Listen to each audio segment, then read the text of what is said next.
የስነ ልቦና ባለሙያና የኦርቶዶክሳዊ ጋብቻ አማካሪ የሆኑት መምህር ሳምሶን ወርቁ እጮኝነት ማለት ወንድ ሚስቱን ለሙሽርነት፣ ሴት ባሏን ለሙሽርነት አጭታ የሚኖሩት ህይወት ነው በማለት ገልጸው ኦርቶዶክሳዊ እጮኝነት ከዓለማዊ እጮኝነት የሚለይበት የራሱ መገለጫዎች አሉት ይሉናል። የፍቺ መሰረታዊ ከ50% በላይ የሚይዘው አገባብ ነው።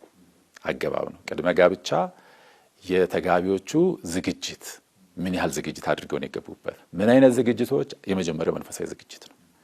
አንደኛው መንፈሳዊ ዝግጅት ምንድነው ስንል የንስሐ ህይወት አላት ወይ? የንስሐ ህይወት አለው ወይ? ባይኖራቸው ችግር የለም፣ ግን መጀመር ይቻላል።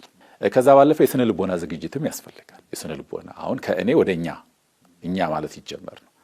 አሁን ብዙ ጊዜ በጋብቻ ውስጥ የምንመለከተው ባለትዳሮች ተጋጭተው ሲመጡ ምናያቸው እንዲህ አድርግልኝም እንዲህ አታድርግልኝም እኔ ብቻ ናቸው። ይሄን አጉድዬባታለሁ የሚል የለም።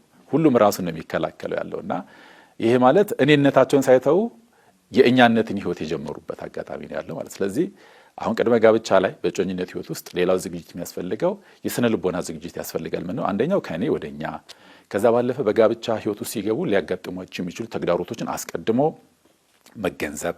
እንግዲህ ህይወት ነውና የኢኮኖሚ ዝግጅትም ያስፈልጋል። ኢኮኖሚካሊ እንደው የኢኮኖሚ ዝግጅት ሲባል የተጋነነ ነገር ሳይሆን ቢያንስ ራሳቸው ማኖር መቻል አለባቸው ተጋቢዎች። እንግዲህ በተለይ ኦርቶዶክሳዊ እጮኝነት በዓለም ካለው እጮኝነት ያው ቃሉ የጋራ ስለሆነ እንጠቀምበታለን። በዓለም ያለው እጮኝነት ያው ወደድኩክ ተባብለው የሚጀምሩት ዓላማ የሌለው ወዴት እንደሚሄድ የማይታወቅ አልፎ ተርፎ ለአንዳንድ ለርኩሰቶቹ ላይ የተጋለጡበት ህይወት በእጮኝነት ህይወት ውስጥ ልቅ የሆኑ ነገሮችን ማድረግ ራሱ የተፈቀደ እስኪመስል ድረስ በየሚዲያው እንደሚሰበከው አንድ ለአንድ እስከሆነ ድረስ ተብሎ በእጮኝነት ጊዜ ሩካቤን መፈጸም የተፈቀደ እስኪመስል ድረስ ነው። በዓለም ያለው አረዳድ ያ ነው። አንድ ኦርቶዶክሳዊ ግን እጮኝነትን መረዳት ካለበት በዓለም ካለው የዓለሙ አስተሳሰብ እየተጫኑ ስለመጣ ማለት ነው። ከዚህ በተለየ ነው። እንግዲህ ኦርቶዶክሳዊ እጮኝነት መጀመሪያ ራስን ማወቅም ይጠይቃል። ራስን አሁን ብዙ ሰው ወደ እጮኝነት ውስጥ ሲገባ ወደድኩ ተብሎ ነው የሚገባው እንጂ እኔ ማን ነኝ? ምንድነው የምፈልገው በዚህ ህይወት ውስጥ? ስለዚህ ኦርቶዶክሳዊ እጮኝነት ላይ መሰረታዊ ነገር ዓላማ ነው። ያለ ዓላማ የሚጀመር ምን እንደ ኦርቶዶክስ እንደ ክርስቲያን እኮ ክርስቲያን ራሱ እኮ ሁለንተናው የትኛውንም ነገር የሚያደርገው በዓላማ መሆን መቻል አለበት። ይሄኛው ደግሞ ከፍ ያለ ኃላፊነት አለው። በራሱ ህይወት ላይ ብቻ ሳይሆን በሌላ ሰው ላይም ስለሚወስን ጭምር ማለት ነው።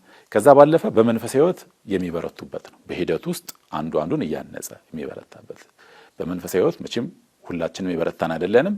በእርግጥ እርስ በርስ እየተሰራ የሚኬድበት መሆን መቻል አለበት። መንፈሳዊ ህይወት ልምምዶች ያስፈልጋሉ። የጾም ህይወት፣ የንስሐ ህይወት። ከዛ ባለፈ መሰረቱ ፍቅር ነው። ፍቅር ስንል ዓለም እንደሚተረጉሙ አይደለም። ኦርቶዶክሳዊ እንደ ክርስቲያናዊ አረዳዱ ፍቅር ስንል አሁን ፍቅር ዓለም ላይ ሰጥቶ መቀበል ሲሉ ሰማለሁ ብዙ ጊዜና ፍቅር ሰጥቶ መቀበል አይደለም፣ መስጠት ነው።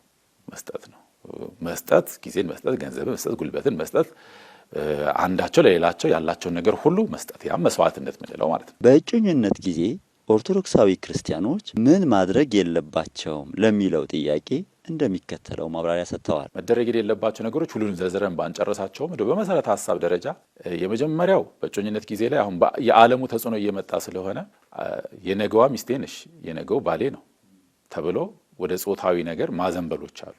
ጾታዊ ሩካቤ እስከ መፈጸም የደርሱባቸው አጋጣሚዎች አሉ። ይሄ ፈጽሞ መደረግ አይደለም፣ መታሰብ የሌለበት ነገር ነው። አልፎ ተርፎ አካላዊ ንክኪ፣ አካላዊ ቅርርብም አያስፈልግም በእውነት ለመናገር። ከዛ ባለፈ እንደ ሰው ናቸውና ስሜታቸው ሊያሸንፋቸው ስለሚችል ሰዎች በሚያያቸው ቦታዎች ነው ራሱ ተገናኝተው የራሳቸውን ጊዜ ሲያሳልፉ ሲመካከሩ የሚያሳልፉባቸው ቦታዎች ሊሆኑ የሚገባ ሰዎች የሚያዩዋቸው ቦታዎች ላይ ነው። አሁን ድብቅ ቦታዎች፣ ሰዋራ ቦታዎች፣ አልፎ ተርፎ አንዳንዴ ቤተክርስቲያን መገናኘት ጥሩ ነው። ቤተክርስቲያንም አንዳንዴ ጭር የሚሉባቸው ቦታዎች ላይ አንዳንዴ ለአንዳንድ ነገሮች ተጋላጭ ሊያደርጋቸውም ይችላል በተወሰነ ደረጃ። ስለዚህ ሰው በሚያያቸው ቦታዎች ላይ ነው መገኘት መቻል ያለባት። ከዛ ባለፈ በአቅም ህይወታቸው መምራት ያስፈልጋል። መቼም በእጮኝነት ጊዜ የሚባል ነገር አለ፣ የምርጫ ቅስቀሳ ነውና በተለይ ወንዶች ላይ ያው ከአቅም በላይ የሆነ ነገር ማድረግ፣ ስጦታ መስጠት፣ መዝናኛ ቦታዎች መውሰድ፣ እንዲህ አይነት ነገሮች አሉ።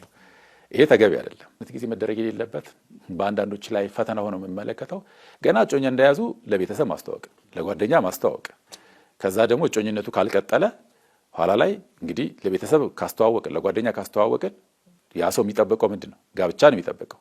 መቼ ነው የምትጋቡት? እንዲህ አይነት ነገር በመሃል መጣላት፣ መለያየት፣ አለመስማማት ይኖራል። ስለዚህ እጮኛ ማቾች ፈጥነው ለቤተሰብ ማስተዋወቅ የለባቸው። በመጨረሻም እጮኝነት ማለት ባልነት ወይም ሚስትነት ማለት እንዳልሆነ በመጠቆም ክርስቲያን ወጣቶች ይህንን በመረዳት መታረም ያለበት ጉዳይ አለ በማለት የሚከተለውን ይጠቁሙናል። ያለፉ ነገሮች ከበዙ ኋላ ላይ አንዳንድ እህቶች ሲጨበረበሩ የምንመለከትባቸው አጋጣሚዎች አሉ። በብዙ መንገድ ከዚህ በኋላ እኮ እኔና አንቺ የምንጋባው በዚህ ወር ነው፣ ምን ቀረም ብለሽ ነው፣ ያንቺ አካውንት የኔ አካውንት ነው፣ ያንቺ ገንዘብ የኔ ገንዘብ ነው፣ አታምኝም ማለት ነው። በተለይ በጣም በወንዶች የሚቀርብ በጣም ትክክለኛ ያልሆነ ሴቶችን ለመፈተን የሚቀርብ ማመን ታምነዋለች፣ ግን ለምን እሱ እምነቷን ይፈታተነዋል